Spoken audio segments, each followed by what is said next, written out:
नमस्कार, exam happy by Jharkhand channel में आपका स्वागत है। तो दोस्तों जुड़ चुका हूं मैं यहां पर जेटेट परीक्षा की तैयारी को लेकर के। तो यदि आप झारखंड में 6 to 8 सामाजिक विज्ञान शिक्षक की तैयारी या भाषा शिक्षक की तैयारी कर रहे हैं तो यह वीडियो आपके लिए बहुत ही महत्वपूर्ण होगा, क्योंकि देखिए आपका जो न्यू सिलेबस बना है उसमें ज्योग्राफी सेक्शन के अंतर्गत यहाँ पर आपको जो है टॉपिक दिए गए हैं, जो सिलेबस दिए गए हैं वो आपको हम यहाँ पर देखिए JCERT जैक के किताब का हूबहू प्रश्न उत्तर आपको हम करवा रहे हैं और JCERT जैक का पूरा नोट्स बना हुआ हम आपको दे रहे हैं। यदि आप 6 से 8 सामाजिक विज्ञान शिक्षक या भाषा शिक्षक की तैयारी करना चाहते हैं तो आप यहाँ से जुड़ सकते हैं और सिर्फ केवल यदि ज्योग्राफी की तैयारी करना है तो 150 रुपये आपको लग रहे हैं, और यदि आपको भाषा शिक्षक की तैयारी करना है तो उसके लिए भी यहाँ पर सामाजिक विज्ञान के अंतर्गत भूगोल का 150 रुपये, और कंप्लीट तैयारी यदि आपको करना है तो आप सिर्फ 500 रुपये में घर बैठे ही 6 to 8 सामाजिक विज्ञान शिक्षक या भाषा शिक्षक की आप तैयारी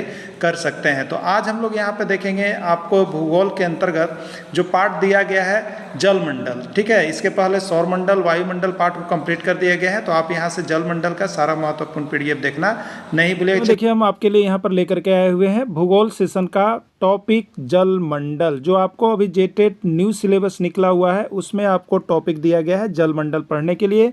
और जलमंडल से यहाँ से आपको 2 प्रश्न या 3 प्रश्न पक्का आता है, ठीक है। इसलिए जलमंडल को आप सभी को यहाँ पर देखिएगा, ये जलमंडल का आपका पार्ट 1 है, जलमंडल का पार्ट 1 है, ठीक है।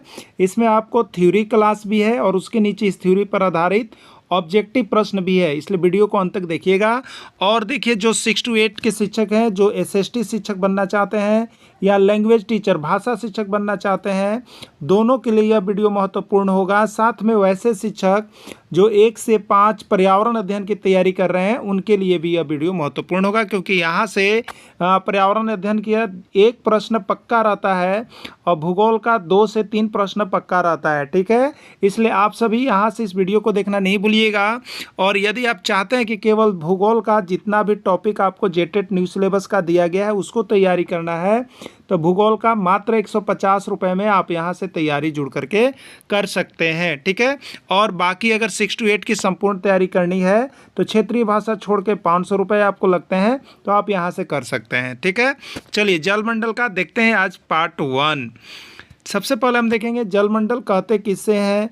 तो धरातल पर उपस्थित सभी प्रकार के जलराशियों के समूह को जलमंडल कहा जाता है। तो पृथ्वी पर धरातल जो हमारा सतह है उस पर उपस्थित सभी प्रकार की जलराशियां का जो समूह है वो जलमंडल कहलाता है। जलमंडल के अंतर्गत देखिएगा पृथ्वी पर निम्नलिखित प्रकार के जल आते हैं। जलमंडल में कौन कौन शामिल होता है, किस किस प्रकार का जल शामिल होता है, ये प्रश्न आपको शिक्षक पात्रता परीक्षा में भी पूछा गया था कि जलमंडल में कौन कौन शामिल होते हैं, ठीक है।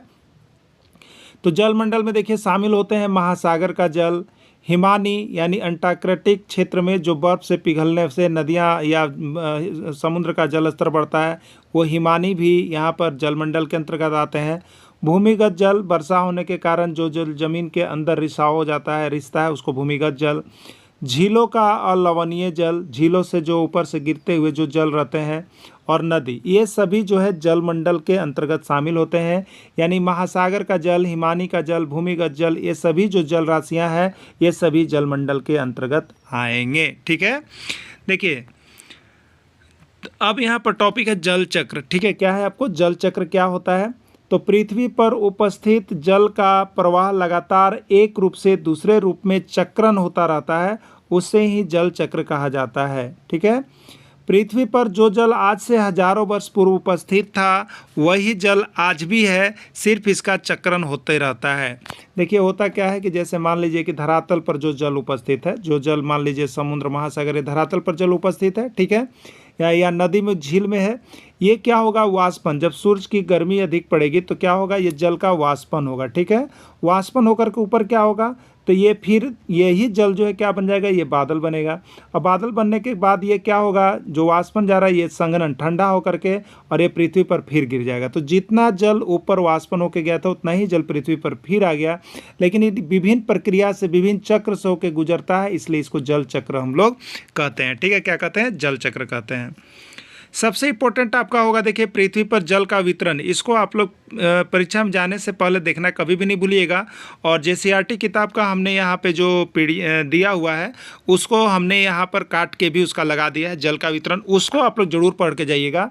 यहाँ से ही पर्यावरण अध्ययन में 1 प्रश्न और भूगोल के अंतर्गत 1 से 2 प्रश्न पक्का रहता है। जल का वितरण देखना ही देखना है, 100% आना है यहाँ से एक प्रश्न, ठीक है।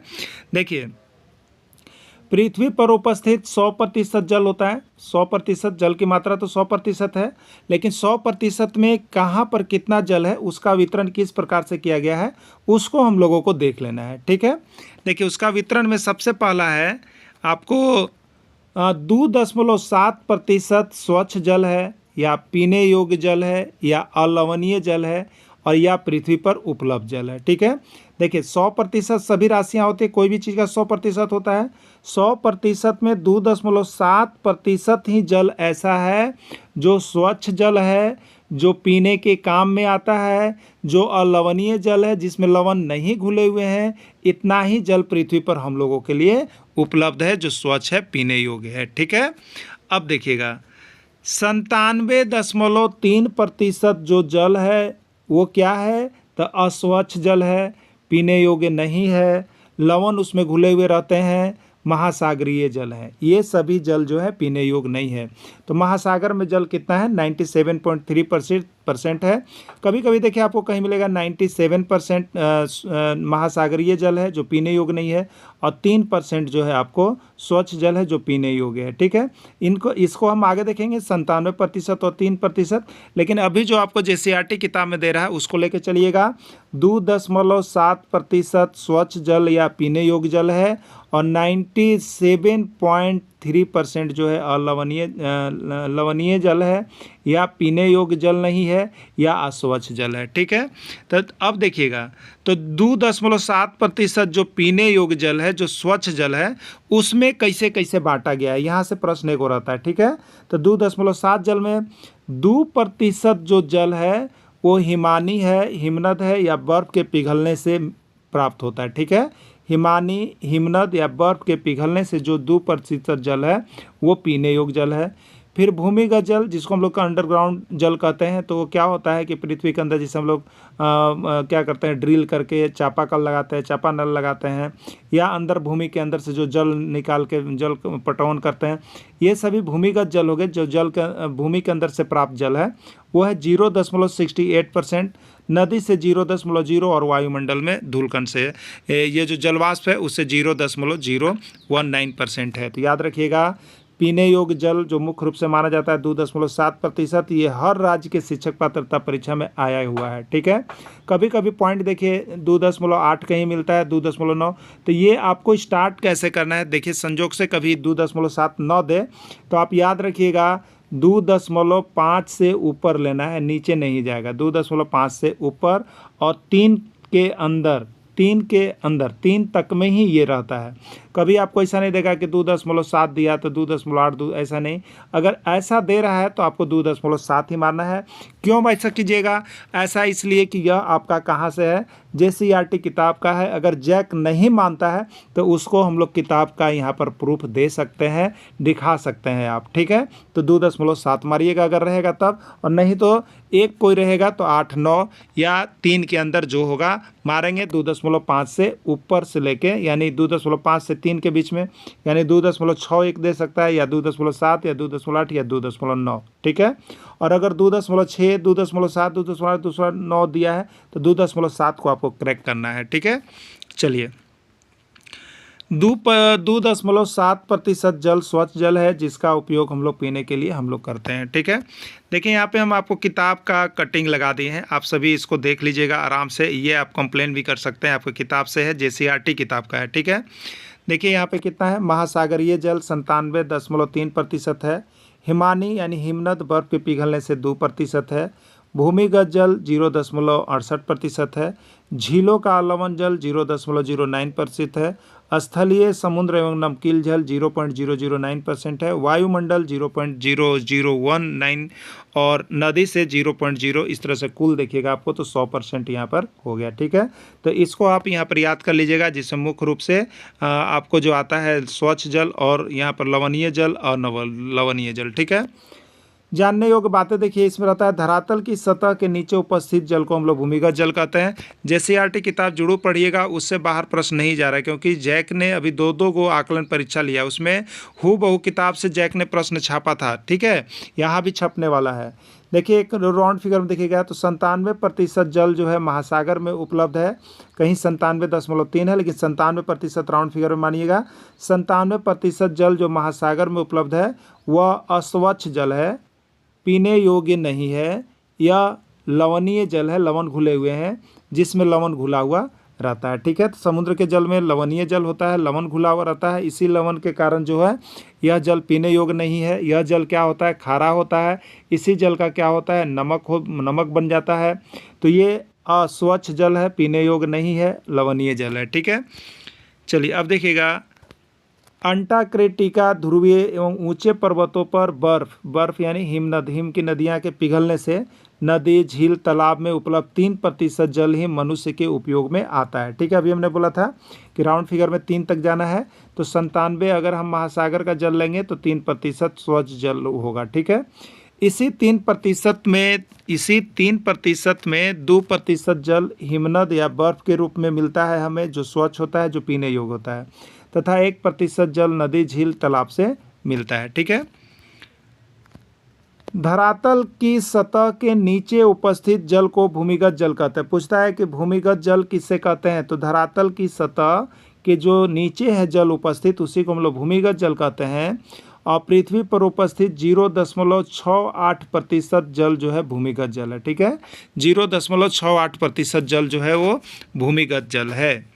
लवणता, अगला टॉपिक होगा लवणता। देखिएगा क्या है, प्रति 1000 ग्राम जल की मात्रा में, प्रति 1000 ग्राम जल की मात्रा में उपलब्ध लवण की मात्रा को लवणता कहते हैं। ठीक है, प्रति 1000 ग्राम जल की मात्रा में उपलब्ध लवण की मात्रा को लवणता कहते हैं। ठीक है, तो क्या हो गया, लवणता क्या चीज़ है, तो प्रति 1000 ग्राम में जो जल उपस्थित होगा उसी जल की मात्रा को हम लोग लवणता कहेंगे। ठीक है, प्रश्न आता है कि प्रति 1000 ग्राम जल की मात्रा में उपलब्ध लवण की मात्रा कहलाती है अम्लीयता, क्षारीयता, ऐसे दे देगा, प्रश्न आया हुआ था, तो उसको आप लोग क्या कहिएगा, लवणता कहिएगा। ठीक है, ये भी प्रश्न पूछा हुआ है, समुद्री जल की लवणता 35 ग्राम प्रति 1000 ग्राम जल है, यानी 1000 ग्राम जल में कितनी लवणता है, तो 35 ग्राम। ठीक है, तब 35 ग्राम प्रति 1000 ग्राम जल में है, 1000 ग्राम जल में समुद्र की लवणता कितनी है, 35 ग्राम है, याद रख लीजिएगा। ठीक है, चलिए अब जितना हम लोग अभी थ्योरी देखें उसी का यहाँ पर वस्तुनिष्ठ प्रश्न देखेंगे। ठीक है, ज़्यादा बड़ा क्लास नहीं है, आपको हम छोटे छोटे क्लास दे रहे हैं कि जिससे आप डेली नोट्स बनाइए।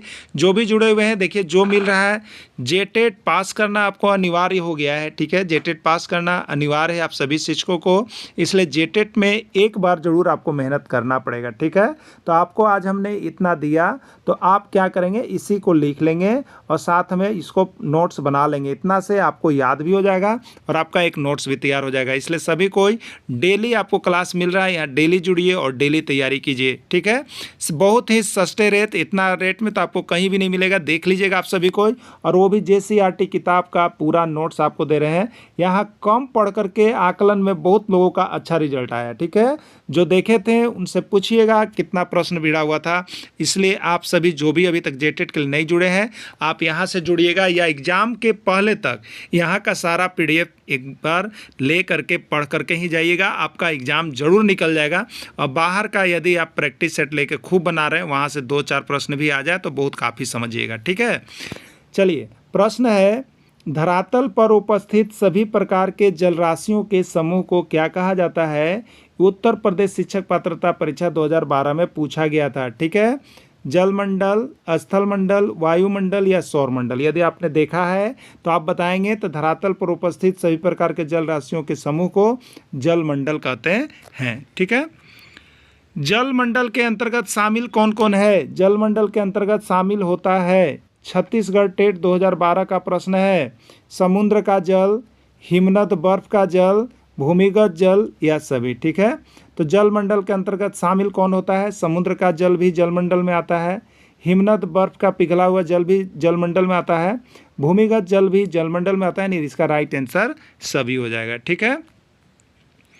पृथ्वी पर उपस्थित जल का प्रवाह एक रूप से दूसरे रूप में होते रहता है। पृथ्वी पर उपस्थित जल का प्रवाह एक रूप से दूसरे रूप में होते रहता है, वह क्या कहलाता है? जल चक्र, वायु चक्र, नाइट्रोजन चक्र या सभी। ठीक है। ये पंजाब टेट 2012 का पूछा गया प्रश्न है। ठीक है।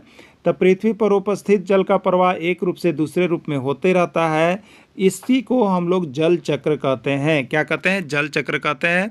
जल पहले जैसे धरातल पर रहते क्या होता है? वाष्प के रूप में ऊपर उठता है, फिर यही जल क्या होता है? तो बादल बनता है, बादल बनने के बाद इसका संघनन होता है, इसके बाद ये पानी के रूप में फिर गिर जाता है। तो जितना जल ऊपर गया फिर जल आ गया, तो एक रूप से दूसरे रूप में जो बदलता है उसको हम लोग जल चक्र कहते हैं। ये पंजाब टेट 2012 का पूछा गया प्रश्न है। ठीक है।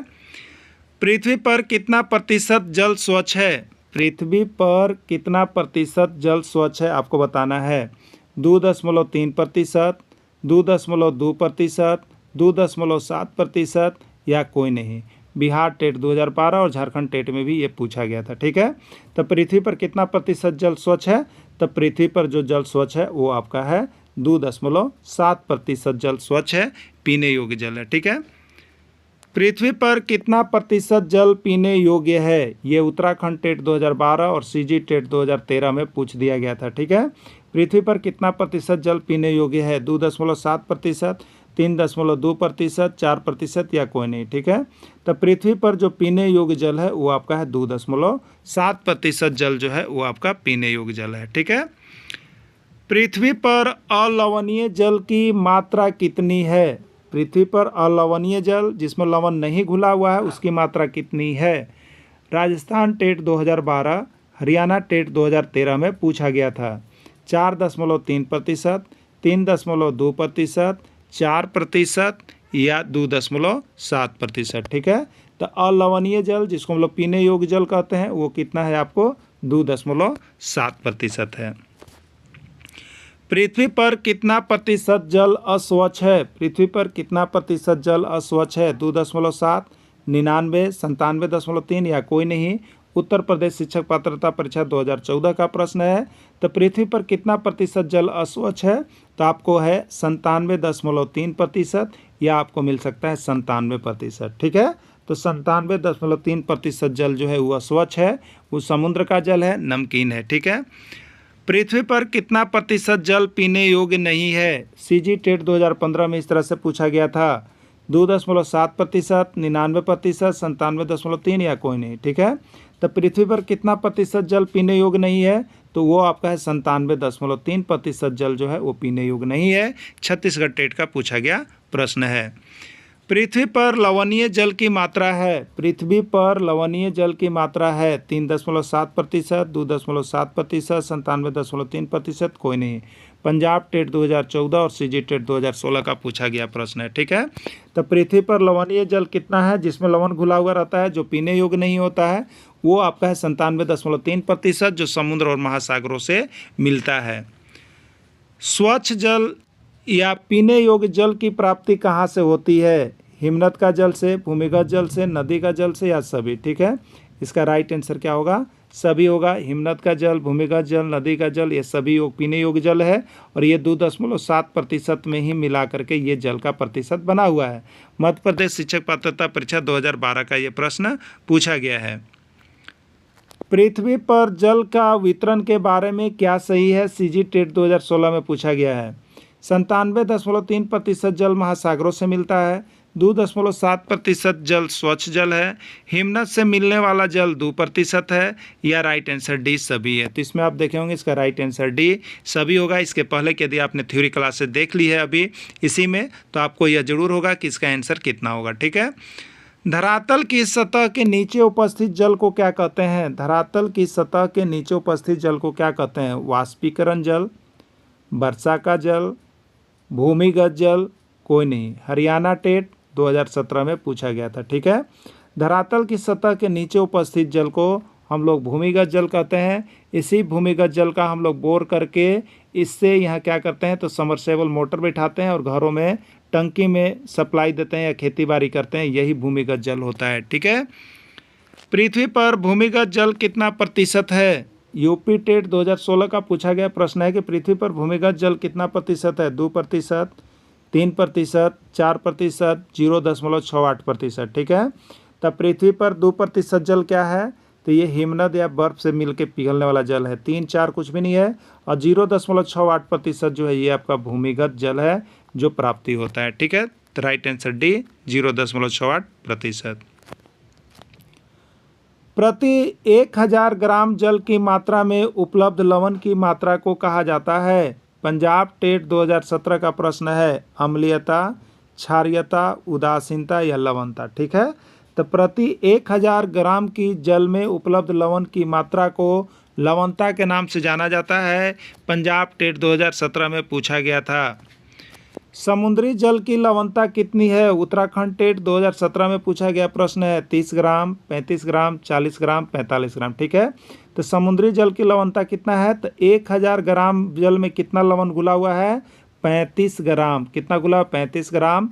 तो इसका नीचे देखिए इसका आंसर शीट भी दिया गया है। अगर कहीं किसी का आंसर शीट गलत लगता है तो आप कमेंट कीजिएगा, नहीं तो जो वीडियो अभी दिया गया है उसमें आप देख लीजिएगा, उसके आधार पर इसको सही कर लीजिएगा। हो सकता है कि लिखने में कहीं मिस्टेक हो जाए। ठीक है, तो ये पार्ट 1 जल मंडल का समाप्त हुआ। इसके पहले का यदि आपने सौर मंडल नहीं देखा है, वायुमंडल नहीं देखा है, तो आप सभी यहाँ से PDF वीडियो सब कुछ लेकर के देख सकते हैं, और बहुत ही सहज तरीके में आपको बताया गया है, और बहुत ही अच्छे तरह से यहाँ पर एग्जाम में प्रश्न आपका आएगा। तो आप सभी अभी कभी बस जुड़ जाइएगा। केवल ज्योग्राफी की तैयारी या नोट्स आपको सिर्फ 150 रुपये में आपको यहाँ से मिल जाएंगे, आप ले सकते हैं। वीडियो के अंत तक जुड़े रहें। धन्यवाद।